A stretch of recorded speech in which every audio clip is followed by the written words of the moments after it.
Hello, स्वागत है आप लोगों का WS क्यूब टेक में। मैं बीके सिंह। आज के इस वीडियो लेक्चर में मैं आपको बताने वाला हूँ use of exponent and pi expression in MATLAB. तो चलिए हम देख लेते हैं कि यूज ऑफ एक्सपोनेंट और पाई को मैथमेटिकल एक्सप्रेशन में। तो चलिए हम यहाँ पे सबसे पहले एक एक्सप्रेशन ले लेते हैं जिसके अंदर हमारे पास पाई एज वेल एज एक्सपोनेंट का दोनों का साथ में यूज हो रहा हो। तो चलिए ये एक्सप्रेशन मैं सपोज कमेंट लाइन में लिख देता हूँ ताकि उसको कैलकुलेट करने में सिंप्लीफिकेशन हो। तो y इक्वल्स टू, अगर मैं लिखना चाहता हूँ e की पावर x, तो मैं लिख सकता हूँ इसको ऐसे e की पावर x प्लस 2 पाई। अब पाई यहाँ पे तो है नहीं तो डायरेक्टली मैं 2 पाई लिख देता हूँ, क्योंकि मैटलैब के अंदर हम डायरेक्टली कोई भी सिंबल्स यूज नहीं कर सकते जो प्री डिफाइंड नहीं हो मैटलैब के अंदर। तो चलिए हम इसको यहाँ पे इस एक्सप्रेशन को सॉल्व करना है। तो इस एक्सप्रेशन को सॉल्व करने के लिए हमारे पास सबसे पहले तो एक वेरिएबल x होना चाहिए। तो चलिए मैं यहाँ पे एक x ले लेता हूँ, x इक्वल्स टू 5, और फिर y वाले एक्सप्रेशन को कैलकुलेट करना चाहता हूँ। अब यहाँ पे देखिए e की पावर x है, यानी कि ये e हम मैटलैब के अंदर एक्सपोनेंट के फॉर्म में यूज़ लेते हैं। तो इसको कमांड जो यूज़ करते हैं वो लेते हैं exp। तो exp लिखते ही ये ऑटोमेटिकली ये एक्सपोनेंट ले लेगा और इसके अंदर जो वैल्यूज देनी है वो आप दे सकते हैं। तो यहाँ पे x लिखा हुआ है तो हम यहाँ पे x लिख सकते हैं। तो ये हो गया एक्सप्रेशन। प्लस क्या लिखा है 2 पाई, तो यहाँ लिख देते हैं 2। अब पाई मल्टीप्लिकेशन में है तो यहाँ पे मल्टीप्लाई करेंगे और पी आई लिखेंगे। अब इसको एंटर करते हैं तो देखते हैं ये एक्सप्रेशन कैलकुलेट होके आ गया। सिमिलरली अब मैं चाहता हूँ सिर्फ एक्सपोनेंट को सॉल्व करना। तो सिर्फ एक्सपोनेंट को सॉल्व करने के लिए सपोज हमारे पास एक एक्सप्रेशन दे रखा हो y equals to e x s the power 2, यानी इसी एक्सप्रेशन को मैं लिखना चाहूँ तो कमेंट लाइन में लिख लेता हूँ कि मुझे ये सॉल्व करना है y इक्वल्स टू ई फिर उसके पावर x और उसका स्क्वायर। तो ये कैसे कैलकुलेट करूँगा? तो उसके लिए हम डायरेक्टली क्या करेंगे कि x की वैल्यूज दे देंगे। x की वैल्यू यहाँ पे दिया हुआ है, हम ये यूज़ कर सकते हैं या दूसरा भी चेंज कर सकते हैं। तो चलिए x की वैल्यू मैं दूसरा ले लेता हूँ, 6 ले लेता हूँ। तो ये क्या हुआ, ओवरराइट हो गया। x की वैल्यू यहाँ पे देख सकते हैं, x की वैल्यू आ रही है 6, और अब मुझे y कैलकुलेट करना है इस एक्सप्रेशन के हिसाब से। तो y equals to e x p लिखेंगे, ई एक्स पी। अब एक्स स्क्वायर लिखना है तो या तो हम लिख सकते हैं x इंटू एक्स, तो ये आपका आंसर दे देना चाहिए। तो यहाँ पे देखिए ये आंसर दे दिया इसने। अब यहाँ पे हम इसी को दूसरे तरीके से लिख सकते हैं कि एक्स स्क्वायर लिखना है। तो एक्स स्क्वायर के लिए कमांड यूज लेंगे पावर। पावर क्या करेगा, जो भी पहला वेरिएबल है इस पावर पैरेंथेसिस के अंदर उसको एज ए वेरिएबल लेगा और जो दूसरा वेरिएबल हम डालेंगे वो उसकी पावर में ले लेगा। तो देखिए मैं यहाँ पे x लिख रहा हूँ और 2 लिख रहा हूँ। तो पहला तो x वेरिएबल हो गया, जो वैल्यू हम यहाँ पे 6 ले रहे हैं, और 2 का मतलब हो गया उसकी पावर 2, एक्स स्क्वायर आ जाएगा। तो यहाँ पे ब्रैकेट क्लोज करते हैं और फिर देखते हैं। तो यहाँ पे देखिए ये आंसर और ये आंसर सेम आया, यानी कि ये एक्सप्रेशन और ये एक्सप्रेशन दोनों सेम है, यानी ई एक्स भी एक्स डॉट एक्स लिख सकते हैं और यहाँ पे पावर x कॉमा 2 भी लिख सकते हैं। अब यहाँ पे दिक्कत जब आती है जब हमारा जो इनपुट वेरिएबल हो वो एक से ज़्यादा वैल्यूज़ को इंक्लूड करता हो। फॉर एग्जांपल मैं इसको स्क्रीन क्लियर कर देता हूँ। अगर x की वैल्यू मेरे पास 1 से लेके 10 तक हो और फिर मैं अगर वो एक्सप्रेशन यूज़ करता हूँ E x P X dot X star X, तो इसके अंदर क्या होगा, जैसे ही मैं एंटर करूँगा यहाँ पे दे देगा एरर।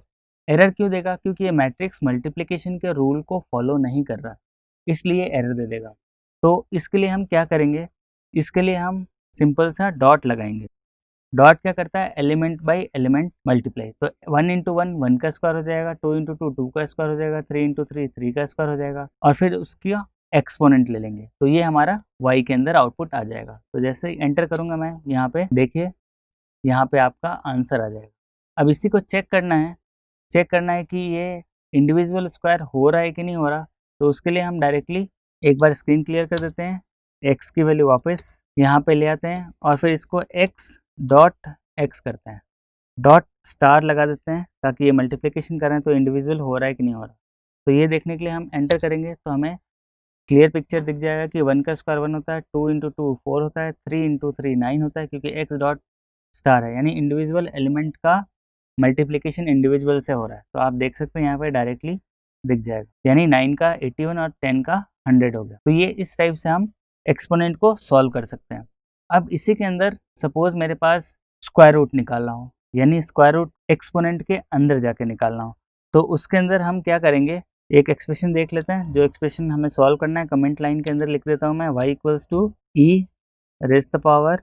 अब हमें क्या करना है, इस ब्रैकेट के अंदर मैं इसको लिख देता हूँ कि इसको रूट लेना है, यानी रूट ऑफ 4 ले लेते हैं। इस एक्सप्रेशन को सॉल्व करना है, तो उसको कैसे करेंगे, तो उस एक्सप्रेशन को सॉल्व करने के लिए हमारे पास जो एक्सप्रेशन लिखेंगे वो होगा इस टाइप से कुछ। देखिए y equals to e x p. अब हम लगाएंगे इसके अंदर रूट के लिए हमारे पास जो कमांड होता है वो होता है SQRT लगाएंगे, और जो वैल्यूज अंदर डाली है वो है 4, तो 4 का हम स्क्वायर रूट निकालेंगे तो 2, तो ई रेज़ द पावर 2 का ये कैलकुलेशन होके आ जाएगा। तो यहाँ पे देख सकते हैं y की वैल्यू शो हो गई है। अब इसी के अंदर पाई का यूज लेते हैं, या इसी के अंदर हम ये कैलकुलेट करना चाहते हैं कि अगर कोई हमारे पास सर्कल दे रखा हो, उस सर्कल का मुझे रेडियस कैलकुलेट करना हो या फिर उसका एरिया निकालना हो, तो वो कैसे करूँगा। तो सर्कल का जो एरिया होता है वो हमें पता है, सर्कल का एरिया होता है पाई आर स्क्वायर। तो पाई आर स्क्वायर निकालने के लिए हमारे पास हम एक वेरिएबल लेते हैं आर। सपोज इस टाइप से क्वेश्चन दिया हुआ हो कि एक सर्कल है जिसका रेडियस 2 मीटर है, मुझे उसका एरिया कैलकुलेट करना हो, तो एरिया कैलकुलेट करने के लिए हम यहाँ पे ले लेते हैं ए आर, और फॉर्मूला होता है पाई आर स्क्वायर। तो हम क्या करेंगे, पाई और आर स्क्वायर लिखने का तरीका इस टाइप से है, या तो मैं मल्टीप्लाई करके आर वापस मल्टीप्लाई कर दूं आर, तो पाई इंटू आर, तो पाई आर स्क्वायर हो गया। तो यहाँ पे आपका आंसर आ जाना चाहिए। तो ये हो गया एरिया ऑफ सर्कल जिसका रेडियस 2 मीटर है, तो उसका एरिया आ गया 12.5664 मीटर। अब ये तो हुआ कि अगर मेरे पास एरिया सिर्फ एक हो, अगर सिमिलरली रेडियस हमारे पास n नंबर्स दिए हों, यानी कि रेडियस 1 से लेके हम ले लेते हैं 10, ऐसे 10 सर्कल है जिसका रेडियस 1 से लेके 10 तक इंक्रीजिंग है, यानी 1 2 3 4 5 6 7 8 9 10 है। तो उस केस में हमें सारे एरिया कैलकुलेट करना हो तो वह कैसे करूँगा। तो अगर मैं यही कमांड यूज़ लेता हूँ, यहाँ पे देखिए एरिया का कमांड लेता हूँ, तो यहाँ पे A equals to pi R into R. अब ये कमांड एरर दे देगा, देखिए यहाँ पे कैसे, यहाँ पे एरर दे रहा है in inner matrix dimension must agree. इसका मतलब क्या हो कि आर इंटू आर किया हमने, तो ये क्या कर रहा है, रो वाई रो मल्टीप्लिकेशन कर रहा है। तो यहाँ पे क्या हो रहा है कि मैट्रिक्स मल्टीप्लिकेशन के रूल को फॉलो नहीं कर रहा, तो यहाँ पे एरर दे रहा है। तो इसको सॉल्व करने के लिए हम क्या करेंगे, इसको सॉल्व करने के लिए हम एक बार स्क्रीन को क्लियर कर देते हैं और फिर देखते हैं आर की वैल्यू। और इसको सॉल्व करने के लिए हम एरिया इक्वल्स टू ऐसे लिखेंगे पाई डॉट स्टार इंटू आर, फिर लिखेंगे डॉट स्टार इंटू आर।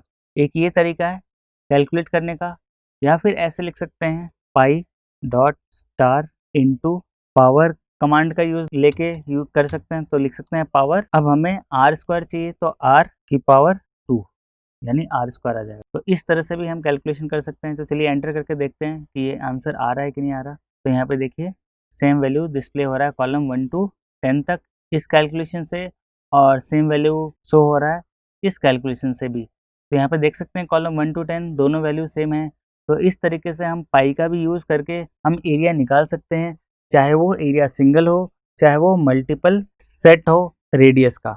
तो अगर हमें रेडियस पता हो तो एरिया डायरेक्टली यूजिंग पाई कमांड हम निकाल सकते हैं। चलिए इस वीडियो में इतना ही, मिलते हैं अगले वीडियो में। Thank you.